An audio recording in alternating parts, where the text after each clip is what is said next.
How's it going, people? Welcome back to the channel and welcome back to the Fourever Arsenal podcast. Hope you're all good. Hope you're all well. It's been a week or so since the last one. Obviously, Euro-centric at the moment with Euro 2024 games thick and fast every single day, which is a pleasure to watch. Obviously, football, we all love it.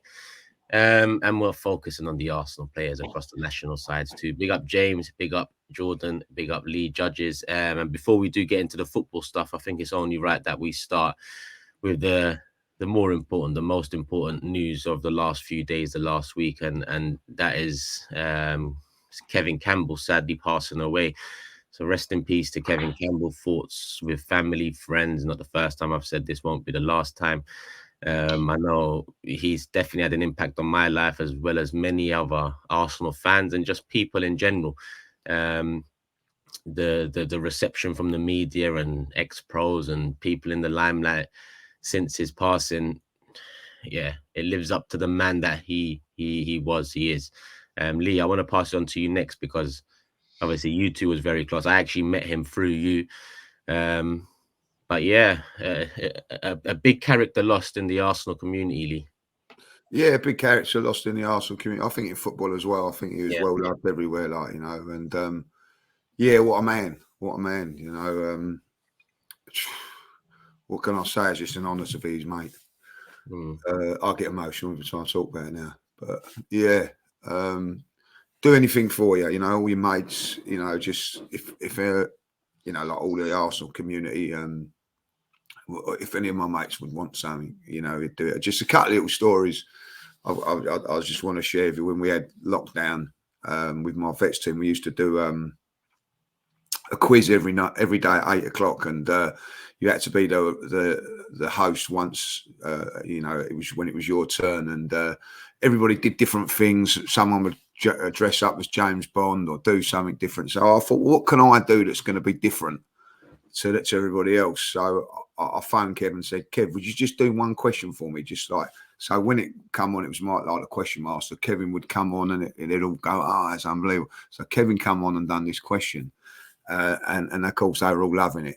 And then for the next two weeks, Kevin was on the phone. Can I do another question? Can I do another question? And he was just like, you know, involved with it. And all the lads, you know, like got on with him. And one of the lads got caught cheating on the quiz. And so I was just asking, I'll just do a video of it, like, and the fella's name was John, and he just turns around and goes, John, you naughty boy, like, you know, what have you been cheating? And it just like everybody just loved it, and that was just one of the greatest things about him. And the character of him was that, and I've told this one yesterday, and it is a funny story. Like, Kevin got something, and he don't like this, right? But I know that he'll laugh about it or everything like that.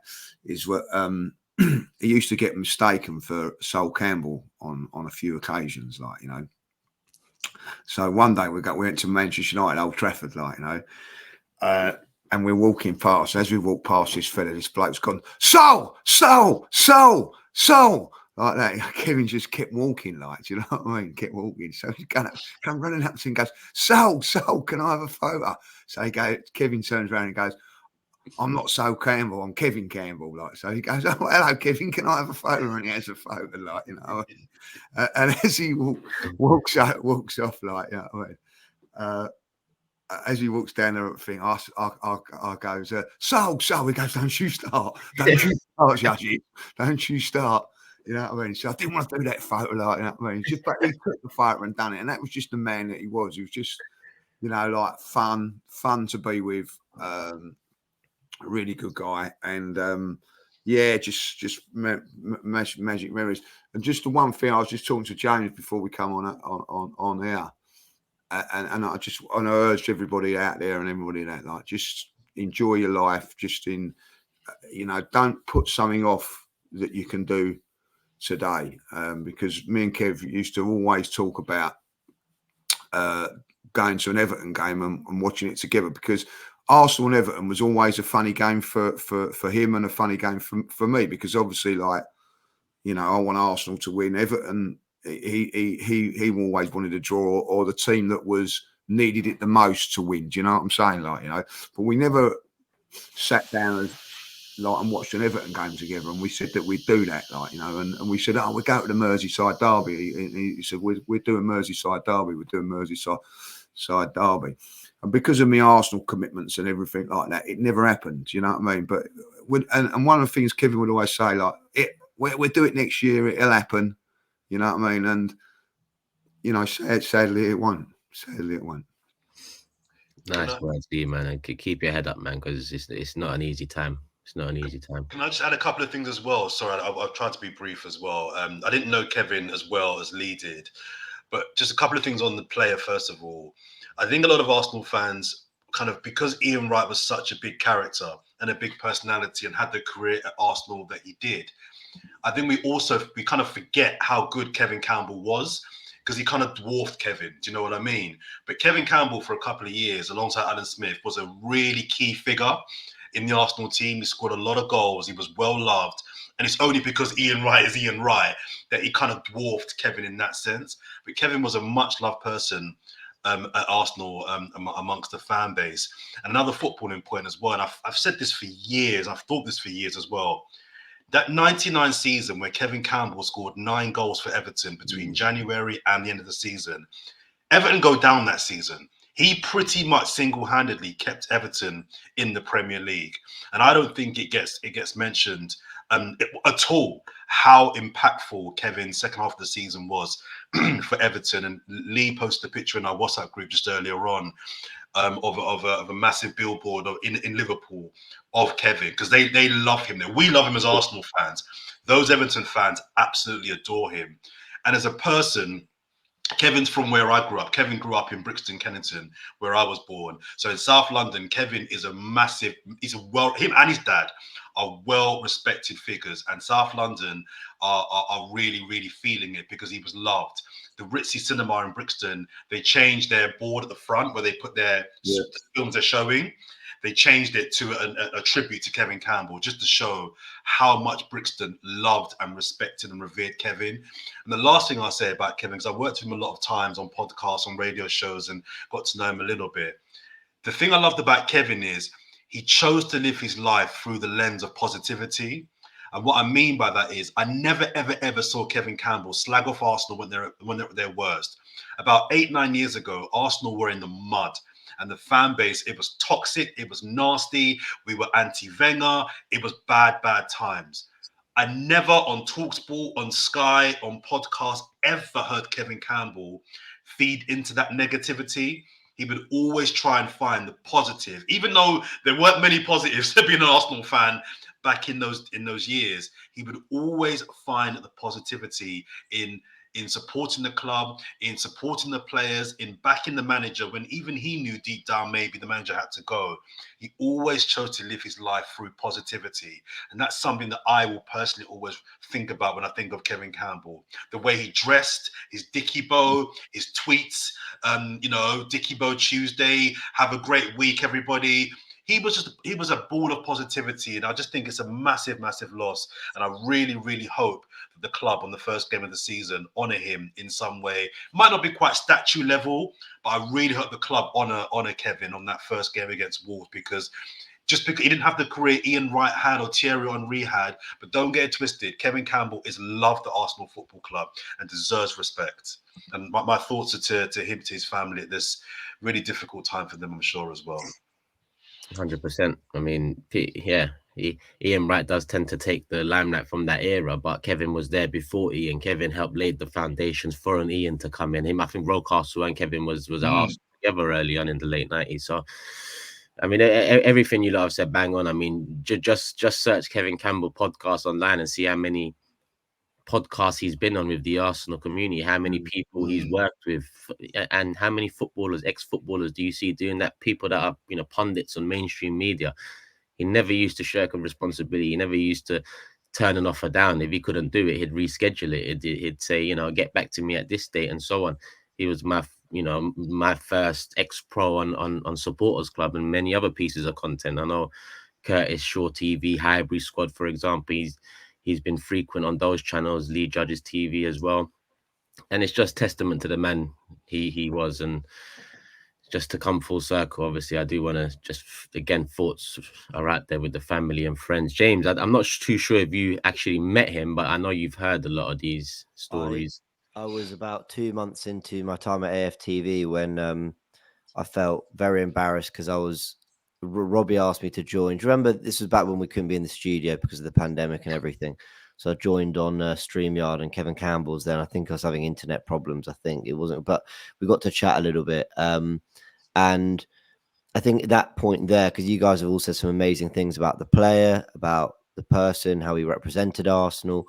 I think, though I think I got to, like I said, share one show with him, and my word was, he's so lovely, like everyone always said. But the big thing for me was that, and I don't know if I'm wording this right, but I sort of think as a former footballer who has actually been there and done it and scored the goals and been on the pitch, I would imagine, having never been one myself, that there might sometimes be a sense or a feeling of like, I've done it, I've been in the game or whatever.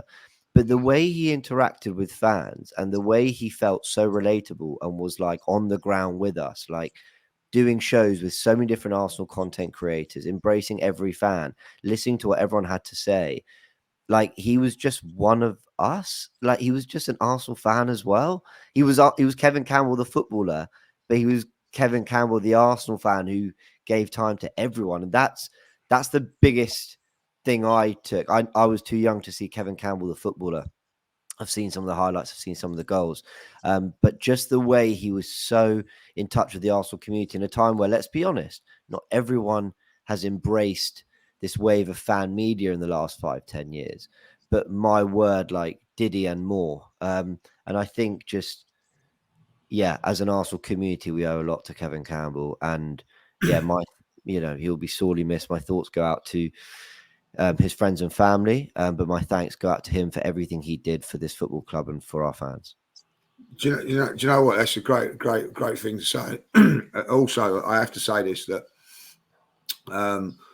that he would go on podcasts for Arsenal, any Arsenal, whether it's big or small, 12 from out there. Never ever asked for any money or whatever. Never just wanted to do it. But he also done that for Everton fans, Nottingham Forest fans, West Brom fans. He just give his time to anybody. And James, you're so right that when you say about the footballing side, he would never ever. Me and him had conversations about different things, Arteta or whatever. He would never ever say, "Lee, you don't know what you're on about. I've played this game, you haven't," or whatever. Never ever mentioned that. He was happy to debate if on anything. You know what I mean? Like, Jordan's right. He was more positive and whatever, but he'd argue it and he'd put a case up for it.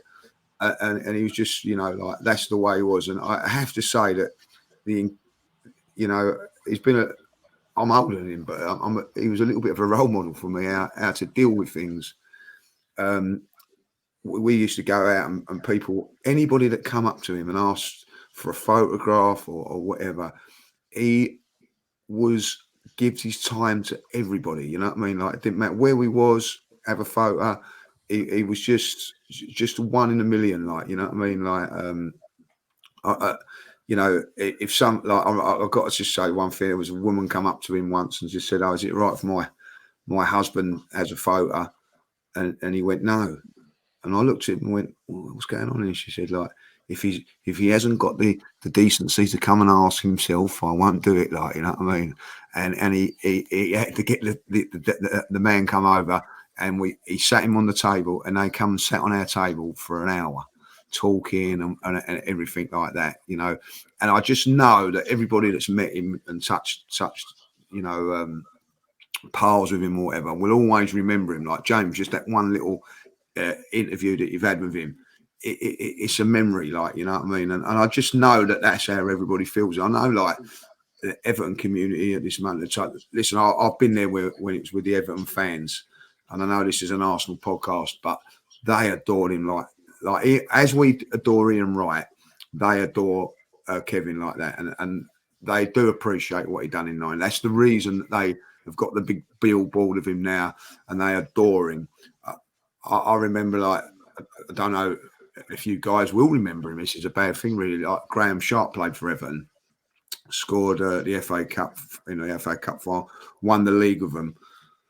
We was waiting for Kevin to come out one time, and he walked past the Winslow, which is the pub opposite the Goodison Park, and 10, 15 fans come across and wanted his autograph and photo and all that, and that was fantastic. When Kevin come out, he was mobbed, and I mean mobbed. You know what I mean? Never won nothing at Everton. You know what I mean? But he was mobbed. We couldn't get down the street. It took us an hour to get to the car. It was unbelievable. Fantastic memories. But ultimately, what I always take from Kevin was what a decent, loving person he was to not just friends and family, but to everybody. Everybody that he met on whatever. Generous with his not just financially, with his time, everything, you know what I mean, and just a wonderful person. And 54 is no age, no age. Yeah, I'm gonna miss him. You know what I mean? I'm gonna miss him big time. Keep your head up, Lee. Keep your head up, and I just want to say that there is a mural outside the Emirates. It was painted recently in the last few days by North Banksy. So if you're in and around the Emirates Stadium, the Armory side, just under the bridge, there's a few murals, but I'm glad Kevin Campbell got one there as well now, and hopefully it stays up and people can show respect in and around that. But rest in peace, Kevin Campbell, someone that will be missed, not only in the football community, but just in general all around. Were you going to say something, Lee? Yeah, I just want to say one thing. I don't know if you've seen the picture on Twitter and all that, but the Arsenal Armory, as you go into the shop, they've got all the Arsenal kits up, haven't they? And they've got one of Super Kevin Campbell on the back, and I thought that was a magnificent touch from Arsenal to do that. Yeah, I didn't know that. I'm going to go see that today. Yeah, I hopefully it'll still be there tomorrow as well, because I want to go down there and when Germany or England win the Euros and I collect my money, I'm going to go and buy the Arsenal shirt and get Super Kev on the back. So thank you guys. This is where Kev would come in and say, "Shut up, Lee. England and Germany ain't winning nothing, mate. Turkey winning it all." That's another thing. He played for Trabzonspor as well. So some of the stories he had listen. Yeah, Matt. Unbelievable. They loved him out there as well. Forgot to mention that. Yeah, you know what I mean? Amazing. You know what I mean? In Turkey as well. He was only there 9 months. But they loved him as well, you know what I mean? Character, man. Character shines through always, and he had a character like no other. So rest in peace. Thoughts are with family and friends. And listen, family and friends, if there's anything that we can do, the Arsenal community can do, I'm sure you're in contact with Lee anyway. Let him know, and he can let us know. And it's a massive loss for us as well, but it's even bigger loss for closer friends and family. Big up Kev. Big up Super Kev. But we move, and Lee, you've introduced a segue there. Euro 2024, the first round of fixtures is out of the way. Every team has played one game, and we've got to see every team on show. We are in England. Arsenal represent England, English Premier League. So we will start with England. Jordan's smiling. What's up, Jordan? No, I was just smiling because I just wanted to remember to say that I think I've watched maybe 3 watch-alongs in my life. But I watched yours yesterday, and for those that missed your watch along, go to Turkish's channel after you've watched this podcast and check it out. I've never in my entire life laughed at a watch along as much as I did watching yours. It was the emotional roller coaster. I was a mess. You were a mess, but I was a mess. I was in pieces. And it complemented the game of the tournament as well. I think Turkish was always going to give us that level of watch along, but then the game was quality as well. I have to say, you're so right. Everyone, go watch it, because I don't really think watch alongs ever really that rewatchable. You watch them in the moment. This one is. You don't have to put the game on. Just watch Turkish for 2 hours. But also it was an emotional roller coaster, because it went from honestly, I had popcorn. I was just watching the game. It was gold. And I'm not gonna lie to you, Turkish. I was proper hate watching. I was like, So was I. So was I. Like, come on, Georgia. Like, give me the content I need. And then suddenly it became the most wholesome, beautiful, like hour of television I've ever seen in my life. Turkish and Zakai just, he was watching. That was what we've all felt as fans, was watching like the Euros, the World Cup, like the big tournaments, the big players on the big stage having the big moments. And I started watching football in 2006, and I remember the World Cup, the Joe Cole goal. Was it against Trinidad and Tobago who scored that goal? Yeah. No, I don't think it was Yeah. Trinidad. I think was it Romania? I can't remember, but they were in our group, weren't they? Anyway, but I remember Italy beating Germany in extra time of the World Cup. I remember the final, the Zidane moment, all that. So, you do remember those first ever moments. And I know he's 3 years old, bless him, but suddenly I was just watching the most wholesome, beautiful thing. I went from desperately wanting Georgia to win to celebrating Turkey goals. James, you play wholesome, but that first part, he's traumatized because the Turkish head loss was what was going on, did he? Turkish's head went. And I'm telling you, I loved it. I absolutely loved it. Turkish, I was like, whoa, he's going crazy. Listen, I've seen Turkish once Kroenke out, want Wenger out. I've seen Turkish vex at Arsenal. I've never seen Turkish that angry before. No. Do you remember at the box park? When it was the first time I see that was we was doing the watchalongs at the box park, and I said I had to get out of the room because I couldn't stop laughing. I didn't want to. He might come and kill me. Like, do you know what I mean? I was in the back laughing my head off. I said, "This is gold." Like, you know what I mean? Like, and I wanted Turkey to lose every game. I know it's bad. I did want to lose every game. And I couldn't wait for Turkey to play and just sit there. It was unreal. But I will say this, in a way, I haven't got that passion for international football in England. And I'm a little bit jealous that I haven't. You know what I mean? Like, because that is how it should be. You know what I mean? Like, can Turkey play England? Yeah. They can. Okay. Yeah. But also, please take this the right way, Turkish, because we're friends. I want us to remain so. Yeah. You went just a touch psychopathic, like it doesn't work.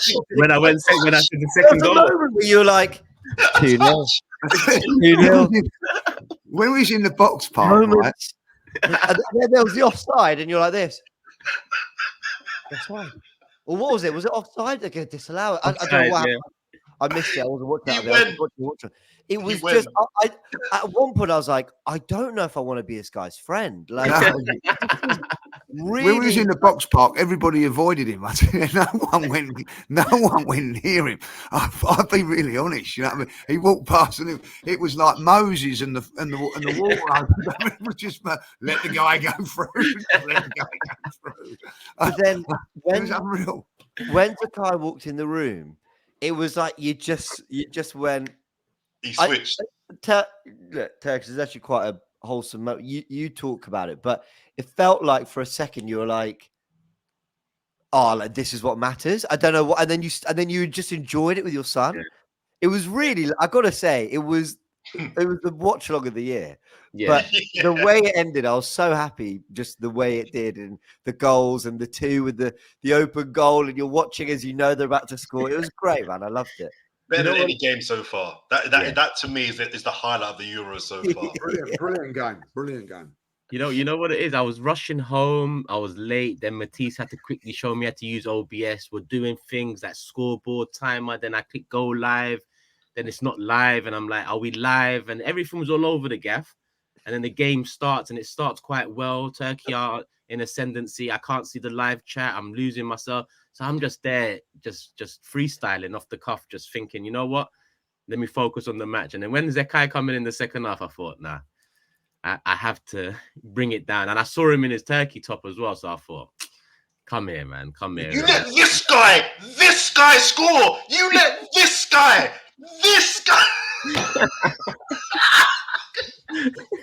It's the way, you know. James, all I was waiting for was for him to talk in Turkish. That's all I was waiting for him to start talking in Turkish. Close. I just don't want people to translate, and then I'm done. It was the don't do this. and then you like you just sat there again. I drove home so fast. Like you just like everything was just like you could see 15 different thoughts in your head. You had these youngsters bawling out, and you were like, I can't lie, you fucked up. Was just.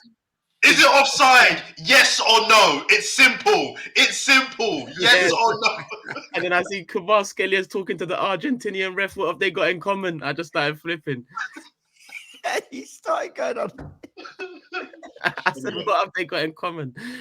I loved it. Anyway, sorry, that was why I was laughing. And then, to be honest, like Arda Güler, Starboy, top corner, like what? Like I can't lie, to have that moment on screen with my son when he gets his first tournament goal like that, he's gonna see that forever. Yeah, he's gonna remember that forever. Like exactly that. For sure. What a game! And that first goal was probably even better. The volley outside of the boot top corner. That's probably up there for goal of the tournament as well. But yeah, what a game! 3 points. I'm going over there as well tomorrow morning. Watch out, everyone. Yeah, watch out! Watch out! This is about. Don't you see the Turkish fan? The watch out! We're all like that. We're all like that. What? There's thousands of you like that out there. Germany, on alert, please. On alert. Turkish is the mild one. Turkish is the soft one. Oh, I am. I really am. I'm gonna show you, man, on the Insta story when I get out there. It's all mad. But yeah. By the way, when does Turkey next play? Saturday. Oh, it's actually even worse. You got like a day off afterwards. My God. My God. By the way, I was wrong. We beat Trinidad and Tobago 2-0, but it was against Sweden. Joe Cole, I think, scored that goal. Well done. But yeah, thank you. So Turkey, Portugal, that'd be a good game as well. Yeah. Who's got Portugal in there? Me. No, it wasn't me. I can't remember. Forgotten. There's my book. I'll find it. It must be you, Jordan. It must be you, because. Oh, who drew Portugal? Yeah, I got Portugal and Holland. No, I got France, Belgium. I got Italy, Spain. Yeah, I must have got Portugal, Holland. Yeah, that ain't bad. Not bad, swim. Yeah. Wait, who have you got, Lee? England and Germany. So someone's got France. Yeah, I got France, Belgium. Oh, sorry, Belgium, France. Sorry, my bad. Yeah. Cool. Yeah. So Anyway, well done. I'm honestly genuinely glad you had that moment. I went from hate watching to this is the most wholesome shit I've ever seen. Do you know what's funny? Before the show and for weeks, I've been thinking, would I be good for a solo watch along? Like, I'm quite bland. Like, would I really be good? And I thought, fuck it, let's do it. But emotions take over. I'm to be honest, I'm back like that with Arsenal. It's just that when we're on watch-alongs all together, I've got to like rein it in. I can't be out wild and then 3 people. You can't scare everybody. Alone, I'm free to just. But yeah. I also think I speak for the people when I say, as wholesome and beautiful as that was, can it just be you next time again, just so we can get the content? We can actually hate watch again. If we go down, I'm bringing him on the screen, so yeah, I can get the sympathy vote. I big up the community that watched that though. I can't believe the numbers that I got. So love for the love. That was the other thing. You kept going. 2K live watching. What's going on? What are you doing, bro? I didn't understand because throughout the watching, I'm looking at views across YouTube, and they're not great. Like they're not like it's not amazing. So I'm thinking, the interest in Euros isn't great. I go do Turkey. I thought I had 200 people watching. Someone said there's 2,000 people. Hit the like button. I said, what? 2,000 what? I went on. It was 2,000 people. I said, shit. Okay, there's some interest there. But we move. Let's rein it back into Turkey fan channel. TFTV. Don't let me bring a mic out to Germany, because if we lose and I interview people after that game, them interviews would be absolutely crazy. But I want to see them. England also got the win. Not in the same fashion, but they got over the line 1-0 against Serbia. Rice and Saka, stop me if I'm wrong, but two of their three best players alongside Bellingham, in my opinion. Jordan, we're going to go to you first about it, but a 1-0 win, and they've got Denmark next. I'm actually going to, because I'm out in Germany for 4 days, I looked at the games, looked at the cities and which ones I can make. Netherlands, France, 6 hours from me on Friday. Can't do that. So it was a choice of England, Denmark, Spain, Italy. Now, to be honest, Spain, Italy on paper is the one that I should have gone to. But I've never been to an England game at an international tournament. So I'm going to be in Germany Thursday for England versus Denmark first, which should be good. See what it's all about. But Jordan, you seem to disagree. I mean, I thought Declan Rice's performance was slightly overinflated. I didn't think he was poor, but I didn't think he was good either. A lot of people were kind of talking him up after the game. I didn't think he had a great game. You think Trent limited him though? Because yes, I do. I was going to say, to be fair to Declan Rice, I think that Rice, Bellingham, and Saka had to overcompensate because of Trent. Trent should have never ever been in midfield. I hope that experiment is done. He's not a midfielder. I think this argument that because he's a brilliant passer of the ball, you have to find a place for him in the team is wrong. He's not a midfielder. So I hope Southgate drops that idea. Now, they got away with it in the first game. Don't do it again. I think it's partially why Bellingham and Saka came off. They were both knackered because they were both having to, I think, do more running to cover up. So I didn't think Declan Rice was that good. I thought Saka for 35 minutes was brilliant. He was a threat. He got the assist, and he did us proud. I thought the Phil Foden thing. I mean, we've all done our England 11s, I'm sure, before the first game. He wasn't in my 11, and everybody thinks that's crazy because he got Player of the Year. But it doesn't really work like that. For me, Phil Foden in this England team doesn't have a natural position for me, and I think we've seen enough now to realise that it just doesn't work. And I heard Cesc Fabregas, who I think is probably one of the best pundits on TV, in the post-match analysis talking about this, where Michael Rich was trying to put up a defense for Phil Foden. Oh, no, but the system has to work for him. And Fabregas said basically, well, how about he works for the system? How about he steps up? Because this argument that Gareth Southgate is the problem, I just think is so lazy and so actually quite stupid, because Bellingham works well under Southgate. Saka works well under Southgate. Mark Gay had a great performance under Southgate. So why is it those players can perform well under Southgate, but Phil Foden can't? We've just got to recognise now that it doesn't work. Off the left, for me, I would have gone with Gordon. You need that raw pace in behind. And centrally, I believe that Cole Palmer is a better creator than Phil Foden. Now, who's the better player on their own is a different discussion. But in terms of pure creating, for me, it would have been Cole Palmer in that particular hole. So I think some of those things contributed to other players having to do a little bit more.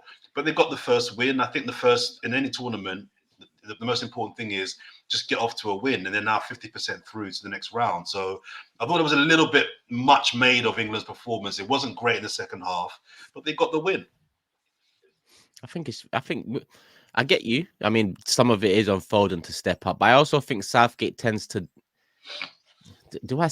go with not the easy choice, but he doesn't really test himself. He doesn't really. He just tries to fit them. I mean, Foden's a 10, Bellingham's an 8, and Rice is a 6. You got 3 midfielders there. Why don't you just play them like that? Why is it that Trent has to come in from right back to play midfield when you've actually got other midfielders that, to be honest, Mainoo's a better midfielder than Trent is? So why are you moving someone else, a generational fullback, out of position to put him into a place where apparently there's another great midfielder coming through the ranks? Yes, young. So I get that side of things and respect to that, because tournaments and young players, you don't want to bring in too many at the same time. But he just I just said easy decisions, but it might be a case of overcomplicating it. But I don't know what it is with him, man. He's never gonna do it. I mean, I think that he thought his squad selection for this Euros would have been the spark. Like, he left out a couple of his key men. It was a shock. He brought in a couple of players that people didn't expect him, and he probably thought that was the shock needed to to improve the tournament form, I guess, because as much as England have done well in tournaments, they've never really. I can't lie, I've never looked at them and said they're going to win this tournament. Even the last couple that they've gone far in, they win their games until they face a team that, and then they lose. That tends to be the case. So as much as people say in the groups it's all about getting through, it's about it's about setting precedent as well. Look at what Germany did. Look at what Spain did. I think Germany. Sorry, I just before Lee and James come in, I don't agree. I think the teams that tend to win the Euros are the teams that gather momentum. Yeah. It's very, very rare that the team that wins the Euros starts the Euros with a bang. Now, look, I tip Germany. I just mean one performance in the group stages that says we are one of the favourites for this competition. England very rarely have a performance in any international tournament that says, "Oof, we need to watch out for these lot." They Can beat you name Iran 6-2 in the World Cup group stages. who? Iran. Yeah, Iran. The last time they done it was Euro '96 against Holland. They put performance in there, and that was after that you said, "Whoa, I think England can go and win this." And I think all this Phil Foden talk, by the way, is a load of old. The biggest concern for me is that we got the best striker in the tournament. He touched the ball twice in the first half. You know what I mean? Like you've got all this talent, and you're the main man is getting 2 touches. You know what I mean? That's ridiculous. That has got to change. You know, for me, I said it in the beginning. You know what I mean? Foden, Bellingham, and Rice is the midfield, and at times it might get exposed, it might not. But at the end of it, I think Bellingham's an intelligent enough player to sit in when he has to and not when he has to. And he was one of those players. I didn't really see him playing in a 10 in this game. I see him picking the ball up from deep, and he was all over the place. So let him play the position what an 8 does. An 8 is a sort of box to box, up and down sort of a player. That's what he does. Let Foden do all that stuff there, and you make a decision whether it's Palmer, Gordon, or even Bowen that can play out there. For me, I agree with Jordan on that. Cesc Fabregas's punditry at this moment in time is breathtaking. It really is. He's really brilliant at it. I'm really, really good. And I think that what he said has gone on to say, I mean, he had a fantastic season for Arsenal, in the World Cup, had to change his game and play a different role. Do you remember he used to play the false 9 for Spain, and done it well, and so Foden's I think will come good again. But the worrying thing for me on the Southgate thing and on that game is, and I don't really care about how well we played and we didn't, we got a result, that's the main thing, was that Foden still stayed on the pitch. It was like desperation. Oh, keep him on and he might be able to do something. Do you know what I mean? Like, I just felt that, come on, you know what I mean? That's not how it should be. He was having a poor game. At the end of the day, don't worry about it. Dust yourself off and go again. But it was like, oh, I'll take off him. I'll keep him on for desperation. Like, he might be able to do something. But I've got to say, I thought Gay was outstanding at the back, a real plus for England. I think everybody was sort of saying, this back four is not going to be good enough and all that, like clean sheet. And I thought him and Stones looks a very, very balanced partnership there. So for me, I think that England will push on now.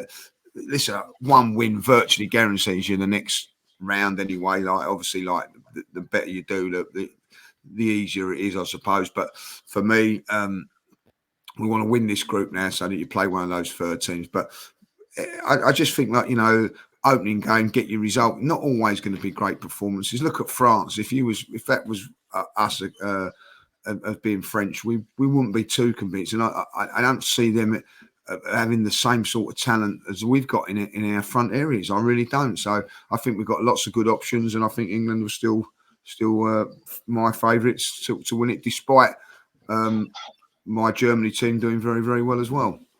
Yeah, I'll give Southgate some credit, actually. I'm not a big fan of his whatsoever, but I actually felt he did try to do something fairly innovative with the midfield. He tried to get Rice at the base. He tried to, Trent was in central midfield, but all the areas he was picking up, he was drifting right to support Saka, which is where basically the areas of the pitch he plays for Liverpool.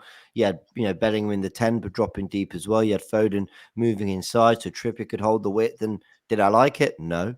But I actually felt he tried to do something. I actually felt it was quite different. And he he had some ideas. I could see how Luke Shaw coming into the team makes a big difference to that system, how it could look very different. So, yeah, the ideas are all right, but the execution wasn't great. First half, England were fine. Second half, I thought they were terrible. I also thought the subs were quite good, though. He recognised that the game had sort of been we'd lost control of possession, we'd lost control of the tempo of the game, so he just brought on Gallagher to make sure he could break up play. And at that point, Serbia didn't really get near our Garmin Vlahovic from distance with a decent effort, but otherwise Gehi and Stones dealt with everything. Bowen, I thought, was a really good substitution. He recognised that Saka had tired or been found out, or one or the other, and Bowen made a difference. Look, I've just never. People get really upset when I say, or people say that Southgate's not the man. For me, I don't. I appreciate a lot of the great work he's done, and we can have that conversation if we want.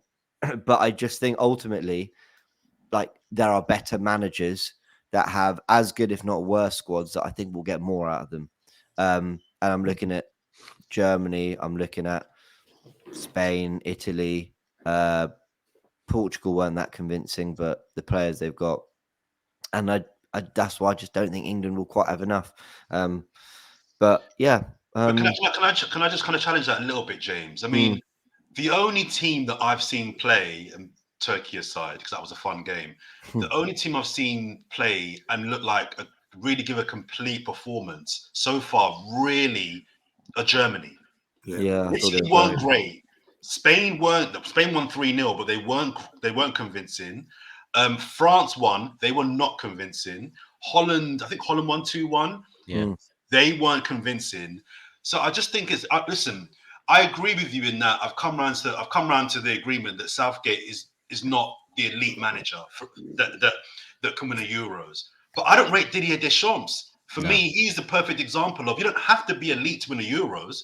And what my frustration isn't that I think Southgate's some brilliant manager. It's this idea that he's the reason England won't win it. And I'm like, at what point do we put responsibility on the players? I disagree with Lee. I don't think the squad is as good as everybody makes it out to be. But England have always had good players and won sod all. So at what point do we start looking at the players, the Fodens, the Kanes, as to why they're performing poorly? And actually, Southgate is taking you to as close as you've been in, 50, 60 years. I'm not saying Southgate is elite. He is not elite. He is not elite. That is quite clear. He's tactically not the guy.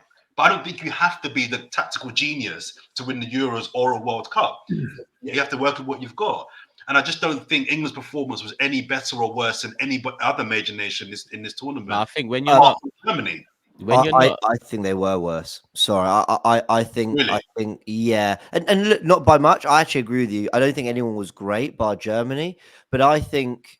And honestly, let me say that I didn't watch second half of Italy, and I messaged my mum going, "How did we do?" She went, "Average." I went, "Oh, all right." That's been kind. Right, but first half when we went 1-0 down, I thought Italy were brilliant that first 30 minutes, maybe through to the football, the ideas, the combinations. I was like, yeah, you can see that's a well coached side. Spain, again, I get what you mean. 3-0 flattered them, but you could see things that you're like, yeah, there's an identity, there's that cut through pass, there's some real quality, and England have that, but for some reason always look like they find it the hardest to show their quality. Like Bellingham did some amazing things, obviously the goal, but a lot of what impressed me about Bellingham was actually his looking after the ball in tight spaces on the edge of our own penalty area. It wasn't so much the combinations, it was Bukayo Saka running in behind that opened a deep block, but if he doesn't make that run, I didn't really see where we were actually opening a team up. So we have players that can deliver moments. I just felt that other sides looked like, even if they weren't as great, they maybe had a clear idea of what they wanted to do. And with England, I'm just always still, and I hate this cliche has been thrown. Arsenal fans did it for years with Arteta, which I kind of get. Was I don't get what he's trying to do just because what we were doing wasn't working. Yeah. But with England, I actually don't really totally understand the idea. That's what I was going to say to Jordan. I mean, I agree with Jordan in terms of he's not a tactical masterclass manager, but that's why I get confused about how many times you play Trippier left back. How now you've moved Trent into the midfield, Foden on the left. I mean, if you are the OG type of manager, then you put two wingers that run at the fullback, Saka and Gordon or whatever it is, and then you have your midfield as your midfield, and the defense is two overlapping fullbacks potentially. I think he's stuck in between being him and what the media and the fans are asking in terms of fitting everyone into the side. But then he can't win. Sorry, he can't win. If he picks his midfield, his dream midfield, in my opinion, would be Rice, Gallagher, Bellingham. That'd be the midfield that I think he'd want to pick. But if he picks that, he gets battered. He puts Trent in, who's one of the most talented players on the planet, and he still gets battered. So he almost can't win. Sorry, that's football now, though. Sorry, go on. No, I believe, and England have had some fantastic players over and teams in the past. And why there's frustration with me with this team and Gareth Southgate is because in the past there's always been a standout team much better. Like you go back to years previous. Spain were unbelievable. Just before then, Brazil, when they won the league, when they won the World Cup, were unbelievable. Then you had France.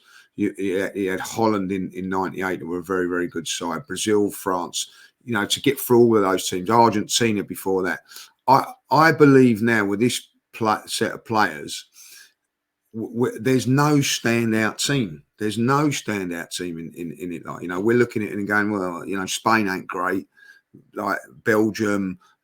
Holland, they've all come down to a certain, and this is the opportunity, the window of opportunity for England to take it on. I do think that England have got the better players, than these teams. Where in the past maybe that they were on par or didn't.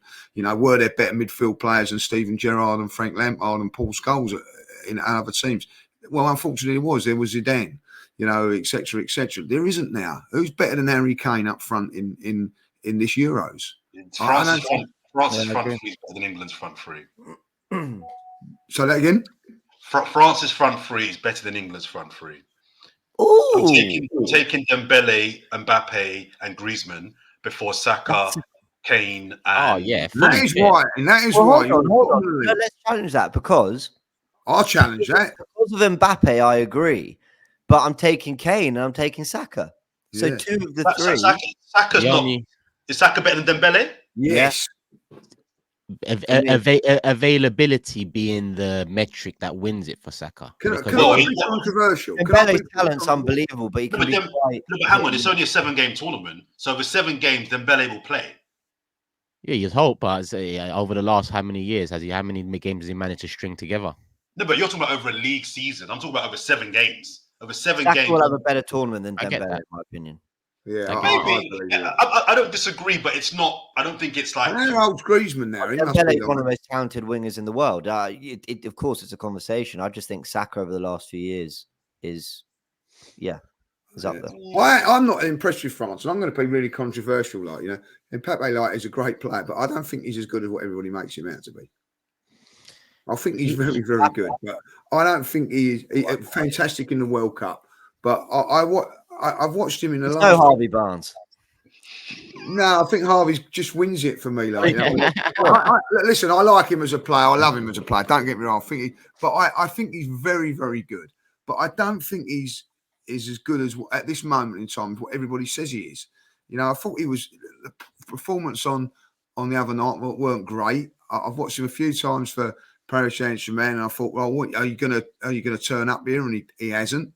Listen, in the World Cup he did. I'm not knocking it, like, a hat-trick in the World Cup you can't knock. But I think he's a very, very good player. But I think at the end of the day, he's won one as well, Lee. He's won a World Cup as well. Yeah, he's quality. Look, I'm not saying he isn't. I'm just saying a little bit controversial. I don't think he's as good as what everybody makes him out to be. Now, for me, his trajectory has kind of come to a roadblock in the last maybe 18 months or so.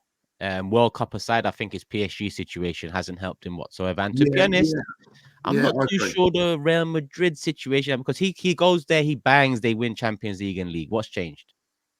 Vinny done the same thing for them. Benzema done the same thing for them. Modric, So for me, now he needs to reset now and kind of come even better, because the talent is there. Like, I know what Lee's saying. Recently, I haven't really seen him I think it's more of a personal motivation thing than it is a quality thing from Mbappe. I was disappointed with him. I was really looking forward to watching him play the other day, and I was disappointed. Does he get into the Arsenal team, Lee?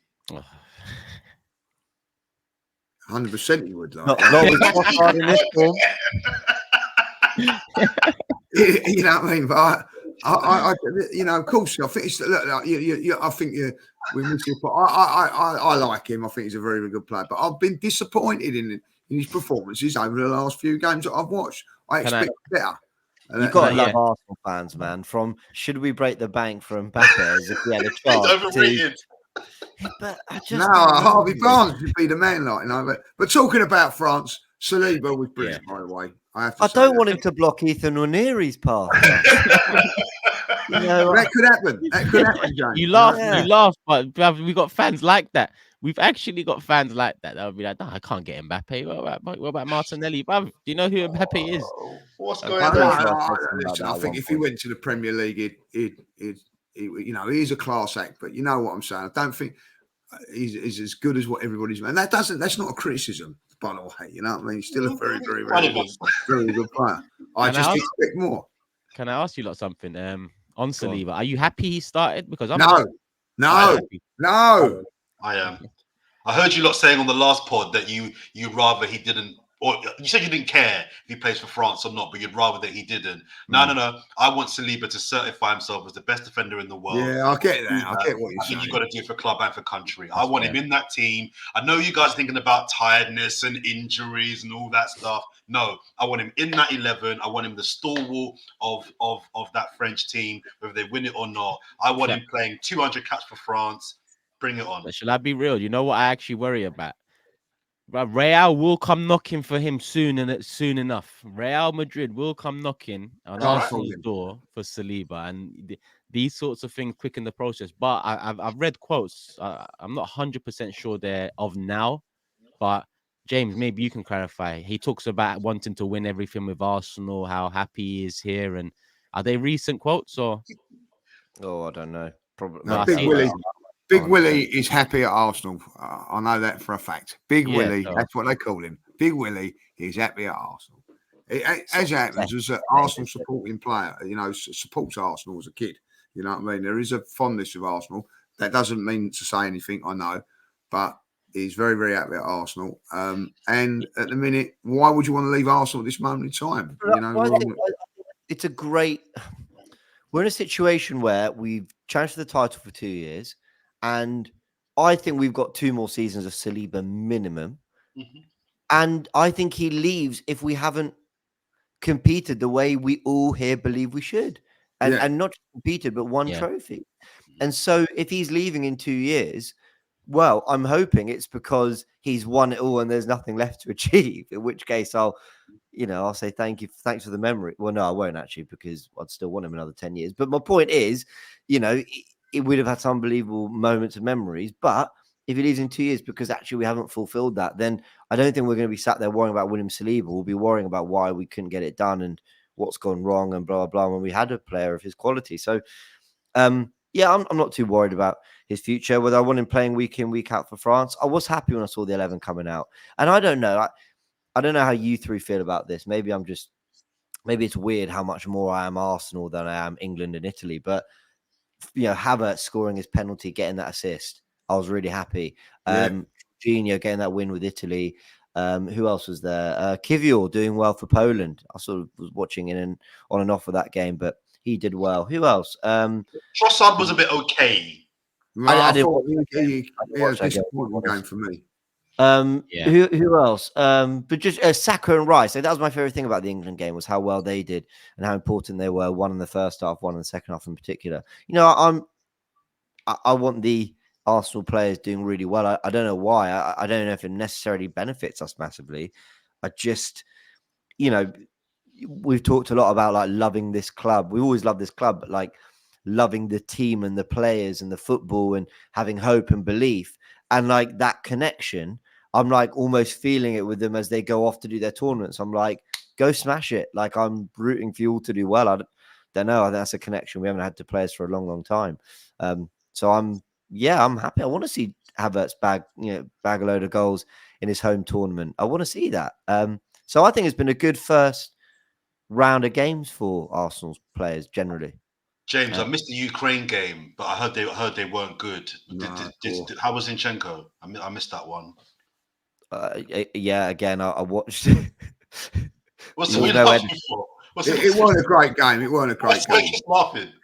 Because at first I thought to myself, why the fuck is this guy asking about Ukraine? And then you lent to Zinchenko, and I thought, oh, okay, agenda's got to run. Go on. Again, can I be really honest with you, people? I might, and people in the comments might think might disagree, but I've been watching a lot of the tournament a bit like this. And I don't know if it's because I've still got a bit of an Arsenal hangover. I've still got a bit of there's just been a lot of football. When you think the Euros only 3 years ago, then we had the World Cup a year, and then we had, we just had a really intense Premier League season. Turkey, Georgia, I was really engrossed in. The Italy game, the England game, but yeah, Germany. But a lot of the games have just been a bit. And there have actually been quite good games with lots of goals and really good goals and attacking football. I'm not saying it's not been a good tournament. Just me personally, I'm just still warming up into it all. But yeah, so Ukraine. Honestly, I was sat here doing work, and then I just hear, and it's 2-0, and I just sort of looked over, and oh great, Ukraine. Who were they playing? Was it Romania? Romania, yeah. Yeah, Romania sort of scored some great goals. So on Zinchenko again, I know he had to play left back because their left back was injured. So I just didn't really pay too much attention to the performance. I hear that, but it's warming up. Just one round of fixtures done in the Euros, and the next round starts in a few hours today. I believe Germany are playing later, at 5 p.m. So by the time this is out, the football will be starting, people. But make sure you are subscribed. Make sure you have hit the like button. Are we on 1,000 likes? Yeah, we should be. We're 57 minutes in. If we're not, hit it. If we are, hit it anyway, people. Let's get to 2,000. So Euros, is there anything else to touching on now? No. So we will keep it moving into comments of the day. Is everyone good for comments of the day? Everyone prepared today? Because I know Jordan's got to leave. I'll go last. You'll go last. Oh, I wonder why. Why. Why last? A couple. Yeah, he's looking for them. Let's fly in. Starluck. Didn't appreciate this one, Starluck. Always like how James makes his point. Talk for 3 minutes straight. Concludes with, I don't know, maybe. Thank you, Starluck. Very kind of you. Elliot with a comment as well. Jordan was just praising you for your lovely words on Kevin Campbell on TalkSport and said rest in peace to an Arsenal legend. Yes. Thank you. I have one more, but I think it might come up, so I'll leave it. Lee? I was from Chris Fraser. I was trying to Steve watch while at work, but hearing Lee Judge saying that Mikel was in the room doing his hair, I absolutely lost it. Lucky the boss man is an Arsenal fan, like, you know what I mean? So, I quite like that one. I'll go through them quickly. Obviously, I've had a lot of some in mind, but again, just I can't believe how many comments there were again. Like, you know what I mean? Unbelievable. The love on the Fourever Arsenal. What we're just talking about in the comments.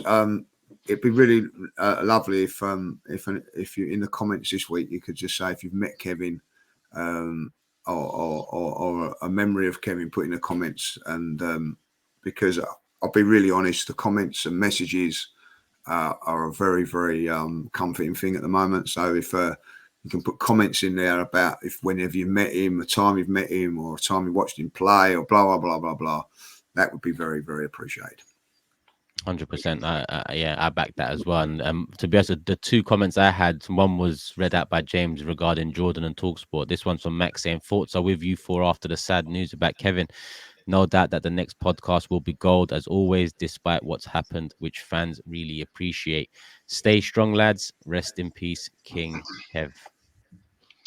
I've got one here from Daniel Oregon. He says the honesty from Jordan at the end about his bankrupt podcast and James in disbelief pissing himself. Absolute quality. Don't ever change, guys. These are the moments that make this pod stand out.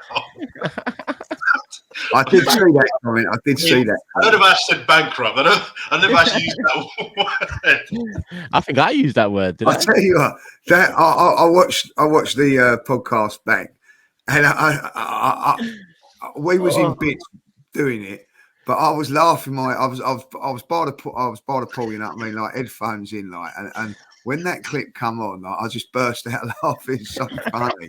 It's just, you know, it's just spontaneous. Sometimes you don't even mean to be funny, and it is funny, like, you know what I mean. That was one of them, like, you know what I mean? I had to, because I rewatched it back and I thought, nah, did Jordan take it to offense? I actually asked my friend. I said, I beg you watch this for me quickly. Does it look like he's offended? Because I'll message him if he is.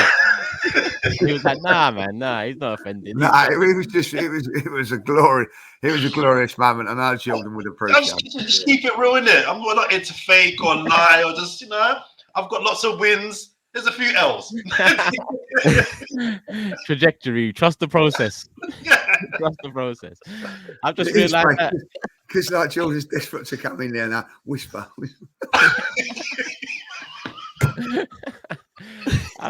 I've just realized. If you haven't seen it, guys, go back and watch the clip. It is hilarious. It is really funny. James loses it again because that's what he's like. You know what I mean? Like, he's a devious little sort of type. You know what I mean? Like, but Honestly. Yeah, it is mad. I've just realized we were not even in the correct positions. The whole stream, Jordan and Lee are meant to be the way around, but here we are. Standards. Here we are. No titles to the bottom right. That's what we're moving with. No prediction league titles. You're in the bottom right.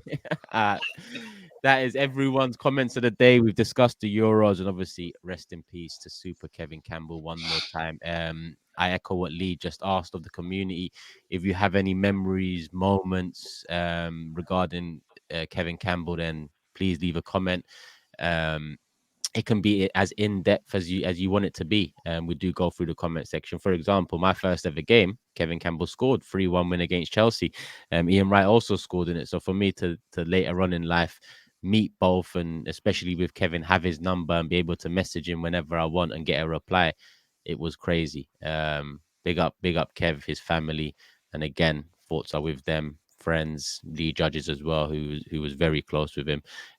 Please leave your comments about Kevin in the comment section. I'm sure his family and close friends will be looking as well. So keep it respectful, keep it locked in here. Make sure you're subscribed, hit the like button, and love for the love, people. We'll be back again next week at some point. But if you're subscribed with the notification bell on, you'll know exactly when that is. Peace, people. We're out.